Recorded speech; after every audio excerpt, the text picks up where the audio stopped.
Welcome back. Chip's Corner, dishing out the good stuff. Chip, what good stuff did you find out on AgriTalk this week? Well, a lot of the good stuff that we got this week was really kind of some bad news for the government as we look forward to those deadlines on getting the appropriations bills done by January 19th and by February 2nd to avoid at least a partial shutdown.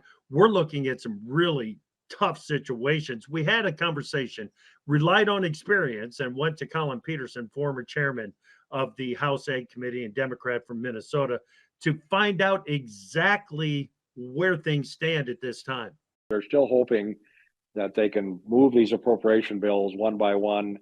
They're hoping that they can make amendments to them and get them passed through the House and the Senate and signed and so forth.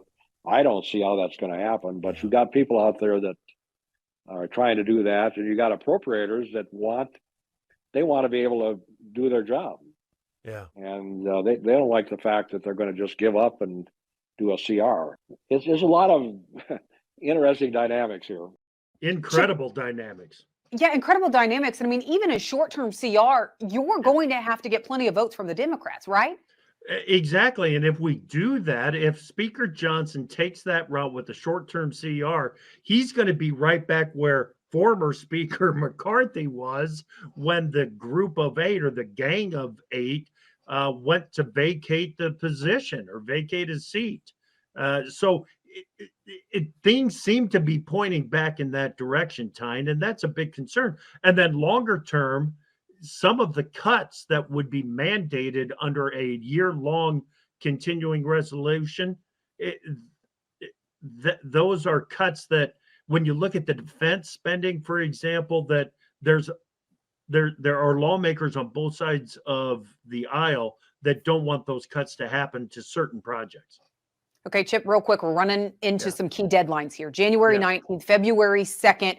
Does Peterson see a chance of us getting a agreement here before those deadlines? I don't think so. I don't think he sees that. And what that does is it continues to push back taking up the farm bill. And Tyne, the big concern that I've got is that the farm bill, the further back you push it, the more clout that we are losing for the farm bill. And that means less pull for farm states in Congress in general. Farm bill's a big takeaway. Another big takeaway, Chip, how complex it is in Congress right now. Oh, this is unbelievable.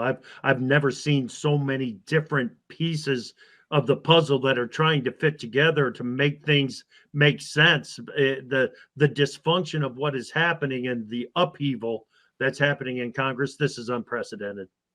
All right, thanks, Chip. Remember, you can listen to AgriTalk AM at 10 a.m. Central, AgriTalk PM, 2 p.m. Central, and on demand on agritalk.com. There are podcasts as well. Chip, again, thank you. All right, up next, it's a Wisconsin Families Tractor Collection that Machinery Pete describes as a treat. You have to see it to believe it, and leave it to Machinery Pete to uncover it all. That's next. And later, the polar plunge. Temperatures are brutal in the plains. We're talking record-breaking cold. Livestock and crops, really, what's most at risk?